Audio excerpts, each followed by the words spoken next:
اور دین کی تابعداری اور اللہ تعالیٰ کے حکم کی فرما برداری، یہی تھا ان کے پاس۔ تو جس نے صحرا اور سمندر پر حکمرانی کر کے دکھائی، جس کے حکم پر لرزتی زمین ٹھہر گئی، اور جس کے حکم سے سوکھا دریا جس کے خط سے جاری ہو گیا، سوکھا دریا جس کے خط سے جاری ہو گیا، جس کی چادر سے دہکتی آگ بھی ٹھنڈی ہو گئی،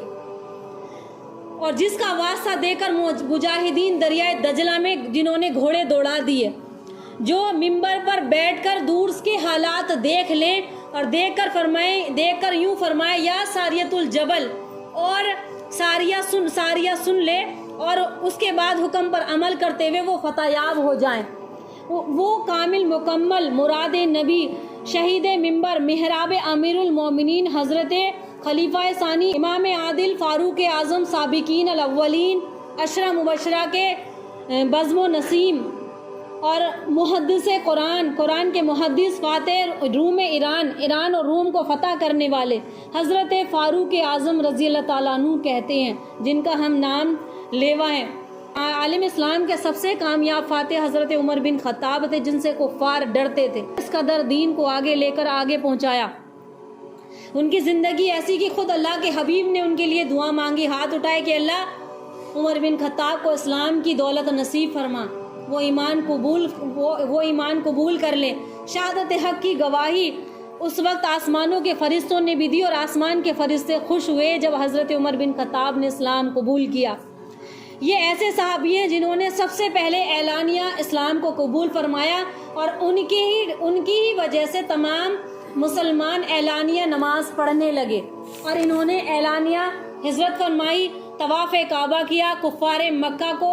چیلنج دیا کہ یہ مت سمجھنا کہ عمر نے ہجرت کر لی، عمر ڈر کے بھاگ گیا ہے، بلکہ جس کو اپنے بچے یتیم کرانے اور اپنی بیویوں کو بیوہ کرانا ہے تو آگے مجھ سے لڑے، آگے مجھے روک کر دکھائے۔ یہ وہ صحابی ہیں، یہ وہ خلیفہ ثانی امیر المومنین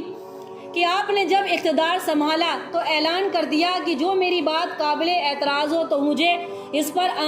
مجھے ٹوک سکتا ہے۔ جب وہ خلیفہ بنے تو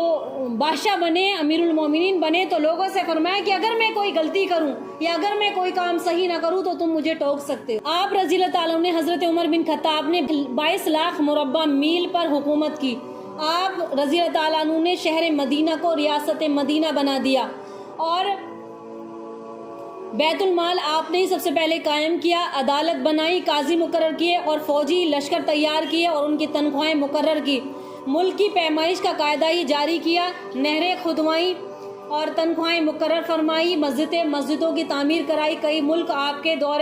خلافت میں فتح کیے گئے، کوفہ، بصرہ، قاہرہ جیسے شہر آپ کے ہی زمانے خلافت میں آباد کیے گئے۔ آج سے 1400 سال پہلے حضرت عمر فاروق رضی اللہ عنہ گلی کوچوں میں گشت کیا کرتے تھے، کہیں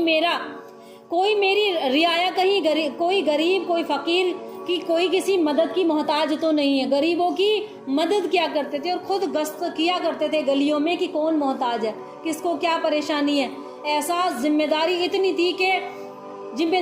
تھی کہ یہ کہا کرتے تھے کہ دریائے فرات پر اگر کوئی کتا بھی، اس کے کنارے پر کوئی کتا بھی پیاسا مر گیا تو عمر کی پوچھ ہوگی۔ اللہ نے حکمرانی تو دی، لیکن اس قدر اللہ سے ڈر خوف تھا کہ اگر میرے رعایا میں یہ کتا بھی پیاسا مر گیا تو اللہ تعالیٰ کے سامنے میں کیا جواب دوں گا۔ حضرت عمر فاروق رضی اللہ تعالیٰ کے سینے میں اللہ تعالیٰ نے ان کے سینے کو علم کے نور سے بھر دیا تھا۔ آپ صلی اللہ علیہ وسلم بھی کئی موقعوں پر آپ سے مشورہ مانگا کرتے تھے، جو مشورہ حضرت عمر رضی اللہ تعالیٰ عنہ دیا کرتے تھے تو اسی کی تائید میں قرآن مجید کی کئی آیتیں نازل ہوئی۔ تو جو کہتے بھی ہیں کہ جو رائے عمر کی فرض پر وہی رائے اللہ کی عرش پر، جو حضرت عمر نے فیصلہ کر دیا، یہ آپ نے رائے دی کہ اللہ کے حبیب ایسا ہونا چاہیے، اللہ کے حبیب ایسا کام ہونا چاہیے، وہی اللہ تعالیٰ نے آسمانوں پر سے وہی نازل فرما دیا۔ ازواج مطہرات کے پردے کے احکام، قید